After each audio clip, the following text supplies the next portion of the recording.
Right, I've been teasing you with bursts of Cutting Crew's biggest hit, I Just Died in Your Arms, ahead of my chat with Nick Van Eed from the band. He's going to join me live. How very exciting after we hear this incredible song.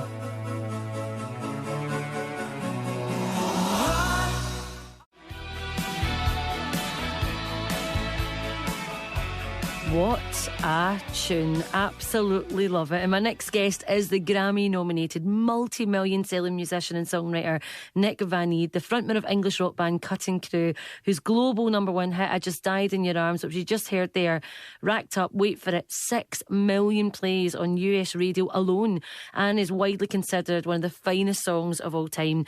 Here's a wee reminder of some of Cutting Crew's other hits.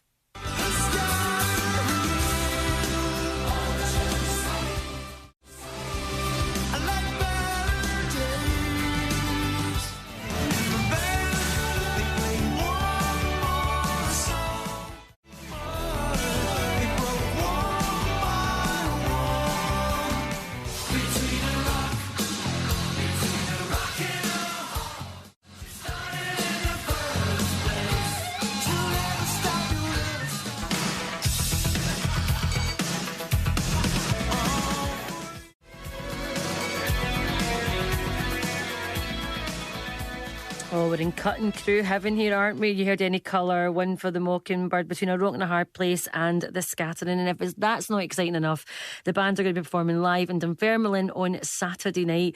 Well, Cutting Crew founder Nick Van Eed joins me live now from our Brighton studio. Hello, Nick.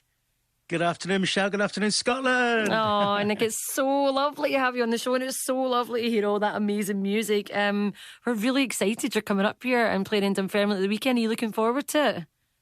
Absolutely, yeah. It's been too long. I think the last time was about 2 years ago. We played at the Usher Hall with Go West with an orchestra, nothing less. Very fancy pants. Yeah, fancy pants. But this is This is the rock band. This is the sweaty, yeah, all that stuff well about on stage. You had me at sweaty, Nick. You don't need to go any further. Honestly, it sounds like Mac in the Night. It's amazing, right? When I'm just reading out all those kind of, those stats there, about the fact that it was 6 million plays on US radio, and, you're multi-million selling musician, Grammy nominated. Are you at a point in your life, do you get to really, because it must have been a crazy time, right, in the 80s, that's when you really had to sell music. I know things are very different now and everything changes, but to be a musician, to be in the 80s and to have that kind of success, do you get to kind of look back now in the place that you're in and just try and take it all in? Yeah, I think it does take a few years. I'm 65 now, for heaven's sake. Oh, I'm still doing it. No way. Can't imagine it.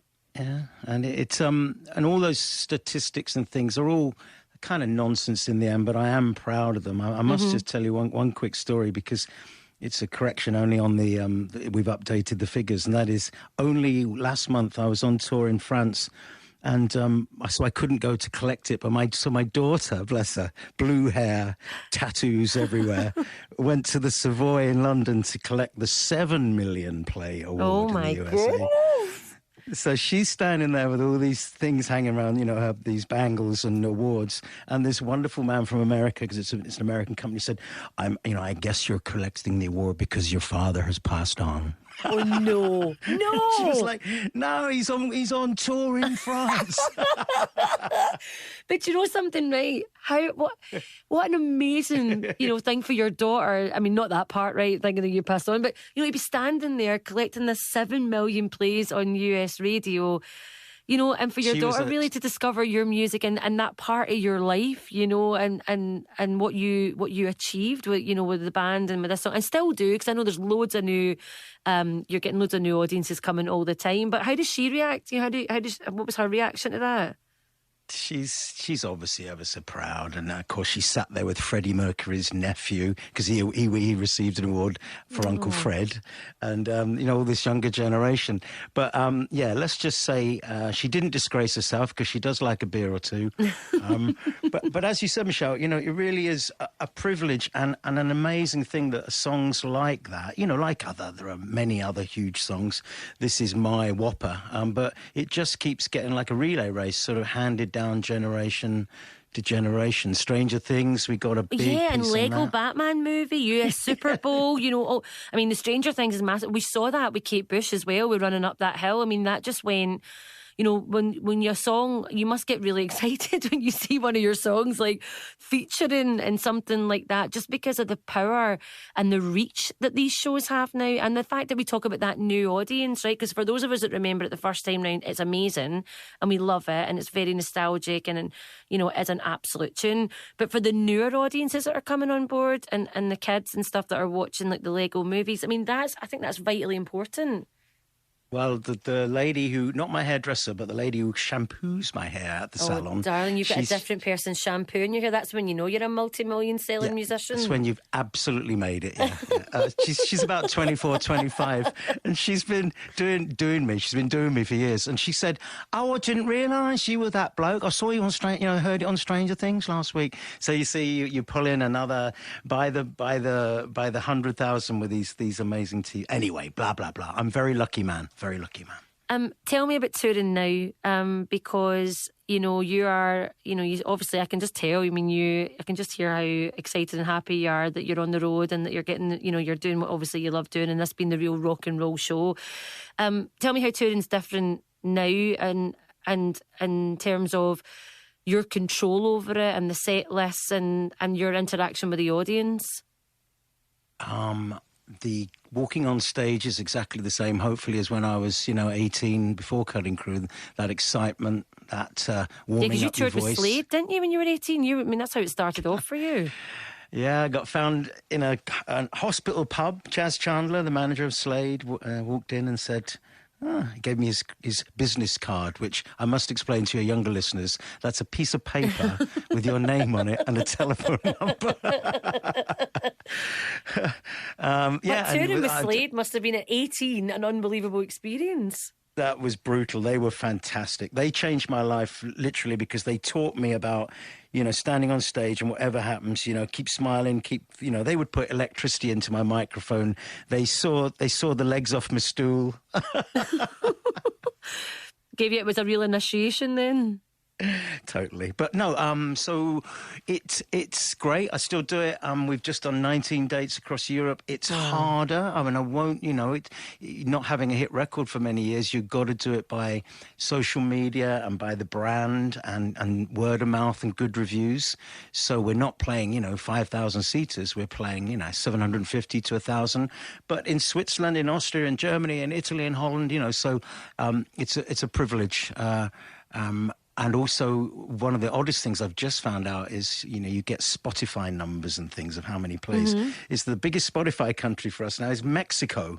And that's because of I've Been in Love Before, which was a huge hit in South America. So I learn every day from these crazy statistics. But isn't it wonderful, right, that you've written these songs and produced these songs that kind of stand the test of time as well? Because... people do have hits and they disappear and you never hear from them again. But the fact that your music, you are getting weekly updates or monthly updates on Spotify about songs that are kind of charting all over the world and racking up all these hits and continuing to get all these plays in America.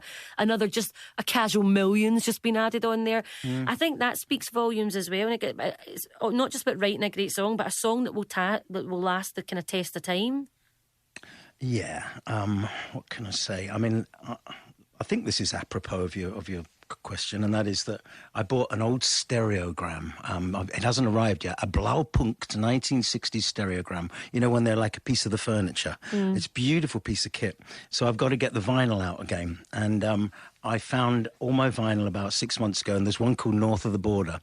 Now, the point, which I think is apropos, is that these songs that last forever, there's Gun in there, there's Slide, there's Big Dish, there's Travis, all those Scottish bands, and all of those songs still work for me now. They just, if you've got a big melody, there's no, when at the end of the 80s into the 90s, dance music started coming in big, or R&B music, and there's... some of the best music ever written has been in that genre. But you didn't have to rely as much on a huge melody. Your groove could carry it a certain amount. I'll be very careful what I say here. So back in the 80s, we were, sitting there trying to get these melodies that stick around. So I think that's why the 80s songs resonate. You know, they're not better at all, but they got those big heart, big choruses. They have, and they hold a lot of memories for a lot of folk as well. And I think, and we all need that in our life just now. Everything that's going on, just to look back to a time where, maybe things were just a wee bit different, and about that kind of nostalgia as well.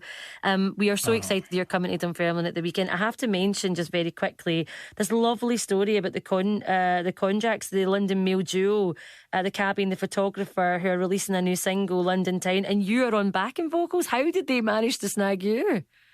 Bless them. What a lovely couple. So I'm sitting, I've got a beach hut on the beach in Hastings. I'm sitting there in my wet soggy trunks, and this lady of many ladies who I share with, we'll do that in another interview, and she says, you got to listen to the Konjaks. They've got 140,000 listeners on Facebook. And I was like, I've never heard of them. Wonderful singing, wonderful songs.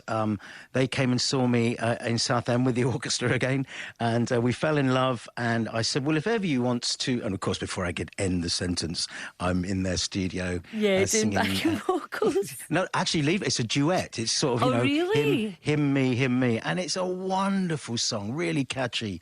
I wish them well, I really do. Oh, well, listen, Nick, it's just been such a pleasure having an afternoon show. I know that everyone's going to love the gig. It's at the Brass House in Dunfermline this weekend. I know I've been told there's literally a handful of tickets left, so if our listeners are really quick, they'll be able to get in and get to see you guys performing live, which is a real treat. And you must come back on and chat to us the next time you're up in Scotland.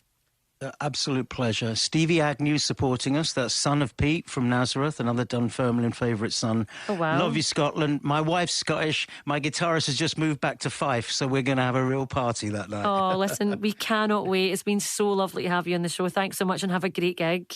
Thanks, Michelle. Love you. Bye-bye. Thank you. Cheers, Nick Van Eed. What a pleasure. What a lovely, lovely man, and what a gig that will be. Enjoy Dunfermline if you are going.